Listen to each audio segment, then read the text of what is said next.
Well, I just want to make a very general presentation. Thank you so much, Minister Gonzalez. I think we heard loud and clear what Prime Minister Mia Mottley told us. So I'm going to go very quickly over the presentation we have for you today. But of course, it can be seen in the web page. So I'm just going to go over very quickly. I think that we have to understand that COVID-19 the impact has been very severe in the Caribbean. I mean, the GDP will be declined minus 6.9, excluding Guyana, and it's going to be very hard for all these developing economies. Fiscal deficits are going to grow. I mean, are expected to expand further from the 2.7 of GDP of 2019. Unemployment is expected to increase, although it was falling already over the past 5 years, which is bad news.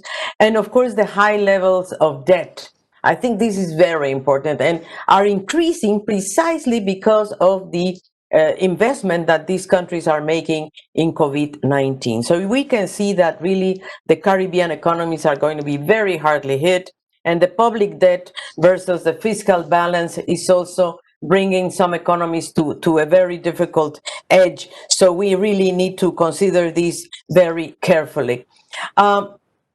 I think that one of the most important impacts has been, of course, as we said before, in the tourism sector, and that has been between 6.6% to 8.5%, and this is very hard. And we have built a pessimistic and an optimistic scenario to try to understand what's going to be the impact and how much this is going to be very hard for the Caribbean economies. We can see that the tourism sector, and particularly it is connected, by the way, with other very important service sectors in the Caribbean countries. So the loss of visitors, for example, is going to be as high as 56.4% in the pessimistic scenario. So, and they are economies that are very hardly hit. We are placing here all the economies of the Caribbean and of course of the rest of the region, but the Caribbean is the one that's going to be very hardly hit.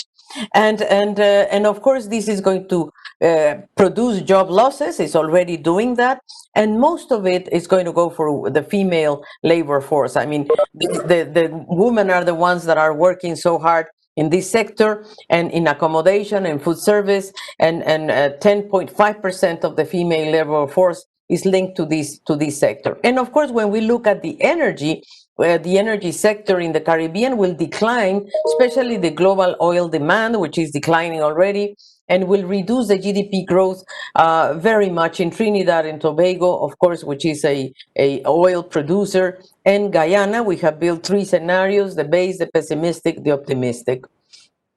And mitigating the impact of COVID has brought severe pressure on the fiscal arena, and we have to say that the Caribbean has made fiscal efforts in many economies, ranged from 0.5% to 5% GDP, with the exception of Barbados. You can see Barbados has made a tremendous effort of 19.2%. So, and I have to say that the Caribbean has done much better than the rest of Latin America in coping with the pandemics. I mean, frankly, it has been better off in terms of the whole economy. So that's something that we have to look into. But there's a need for financial assistance from international donors to Caribbean countries because there is inadequate international assistance. We have said that. Jamaica, Trinidad and Tobago, Barbados, and the Bahamas have access to loans, but the remaining countries cannot access to loans. And that's the problem.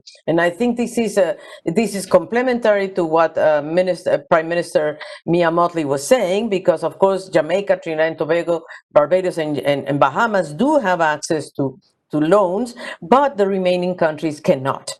And the collective grants donations to the region are no more than $40 million, honestly. So this is bringing liquidity to a very difficult challenge. I mean, we have this fiscal balance that is very bad, 2.7% negative, of course. and has led to the reduction in government revenue as much as 75% in some of the tourism-dependent countries. So this is quickly evolving into a solvency challenge, not only a liquidity challenge, but really a solvency challenge. And I think this is what we really need to place loud and clear to the international community. The public debt evolution is also something that we have to look into. And of course, we have different perspectives here. As you know, total public debt is variable in each of the countries. And of course, the composition of the external debt is also different. But in average, we're talking about a 67% of GDP ratio. And I think this is reflecting I would say, a very critical situation and increased borrowing. You said it once, Minister Gonzalez, you said borrowing is not an option for the Caribbean, and I will never forget that phrase that you very ably put together. And of course, the other problem we have in the Caribbean is that the debt service payment is consuming at least 30% of the government revenues, and in some countries is consuming 70% of government revenue. So we're talking about Antigua and Barbuda, who have to pay 71.1% of their government revenues for the service of the debt, and followed by Bahamas, who has to pay 51, St. Lucia 43, St. Vincent and the Grenadines 37.1. So this is something that is really very urgent to be addressed. And of course, we're looking at the heterogeneity of the composition of the debt, because in the proposals that we are making, we understand that each country has a different situation, but still we believe that, and we understand that the largest component of external debt has been private creditor debt. So we have to look into these as well, and that's why we do need the private creditors to come in. But still, multilateral is important for many countries. Financing for development. I think this is the process that I'm not going to dwell into, but I just want to highlight that the milestones that are coming forward are going to be September 29 in the UN General Assembly. We need the heads of state there. We definitely do. We had this meeting on Thursday, on Tuesday, with the ministers of finance, but we need to, as Prime Minister Motley said today, we need our voices to be heard, and we need Latin America and the Caribbean to be there at the prime ministers and at the heads of state level. So I hope we can get that done. And of course, December will be also a moment in which we have to discuss the follow-up process of the things that were not possible to obtain. These are the 6 groups that were created in which Caribbean countries have been very actively involved. Group 1, finance, remittances, jobs, and inclusive growth. Recovering better for sustainability, global liquidity and financial stability, debt vulnerability, private sector creditor engagement, which is one that is very difficult, but we're trying hard to get them there. And of course, the illicit financial flows, as we just heard from the Minister of British Virgin Islands. What are those things that ECLAC is proposing and endorsing? Number one, the new SDR issuances and reallocations to middle-income countries. This is extremely important. We know that there is the existence of, at least we would like to see the issuances of $500 billion that will then be able to provide $2 billion in extra international reserves in the Caribbean. This is very important. SDR issuance is subject to at least 85% of the total votes. But we heard on Tuesday that, frankly, I think Kristalina Georgieva is very much willing to explore this possibility. And I think we have to look into that and push for that. Secondly, to expand the G20 debt suspension, service suspension initiative. We have said it loud and clear that we definitely need that this initiative be extended in terms of the time frame. Has to go beyond 2020, has to go to 2021 and even 2022, but it also has to broaden the scope of beneficiaries to include the middle-income countries' seeds. This is something that we really need to make sure that it's included in the G20 deliberations. to include multilateral debt, because up to now it's only bilateral debt which is included, and we have to make sure that the private sector participation is there and ensure that they are going to be at the table beyond voluntary. And concerns about credit downgrades, of course, this is a concern that everybody is having. And of course, we also believe that the credit rating agencies, as one of the three credit rating agencies of the world, of course, will have to also be sitting at the table. And debt to COVID response, SDG and climate swaps. This is something we have been very much advocating for, channel debt service payments into SDG-related investments, and also how creditors and debtors have to agree. This is going to take time, but we need to do that.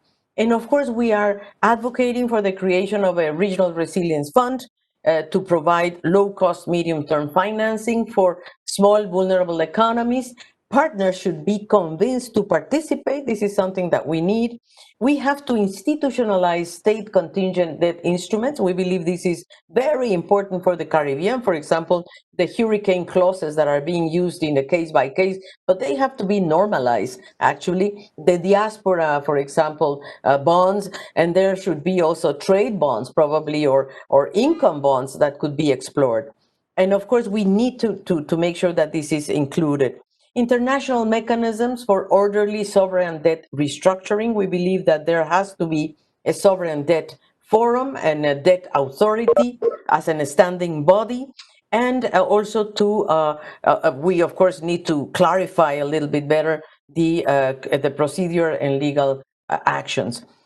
We also believe that it's urgent for the Caribbean to reestablish the correspondent banking relations in the Caribbean. We believe that this will contribute enormously to lower the cost of remittances and the transfer cost, and easier to conduct legitimate translations. We believe this is essential, really, and to find the balance between global regulations and the perspective of middle income countries.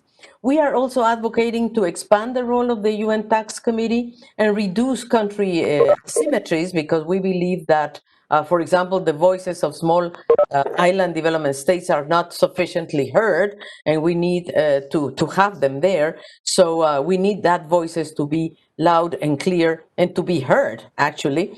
And we are also suggesting credit rating regulation and a new, actually, we are very bold in that, in a new public credit rating agency. That is because we are dependent on these three credit agencies that are basically operating in the US jurisdiction, and sometimes we have to get the standstill of downgrades. I think this is very important. The 5 policy recommendations, Minister, that I mentioned already: special dispensation for the Caribbean, access to grant and concessional funding, debt relief cancellation without conditionalities, access to an enhanced DSSI, and also the involvement of the regional development banks in a more forceful way, in a counter-cyclical way.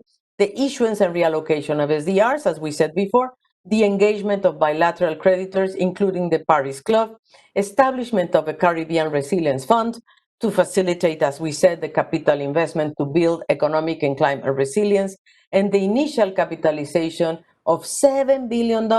I mean, we are talking about 12% of the regional debt, and I think this is doable, and we are trying to convince the creditors that this is doable. And of course, we need the participation of the Green Climate Fund, and we are being very strong on that. We are advocating for them to be part of this initiative, to give us concessional grant resources and to help us to establish the Resilience Fund. This is, Minister, what I wanted to present. I wanted just to say politically, we have an urgent need to reform the international financial architecture. I listened very carefully to Prime Minister Mia Mottley. Financial stability should be seen as a global public good, and if the middle-income countries are not included, we are risking a global insolvency. As I said before, 96% of the global debt is in the middle-income countries of the world. Liquidity should reconnect with real economy. We are facing a lot of liquidities in the world, but it's in the financial assets. We need them in the real economy. This idea of establishing an independent agency that could assist in the liquidity sustainable facility to improve market access, which is what Vera Songwe is suggesting for African sovereigns, and let's analyze if it's applicable to Caribbean economies.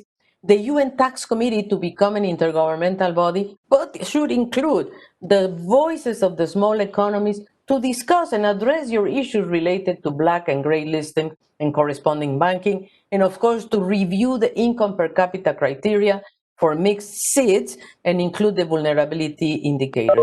Count on us, ministers. We are there to advocate for greater financial support to build resilience for the Caribbean seeds. I want to thank you very much for your attention and count on us, really. We are there to assist in any way we can. Thank you, Minister.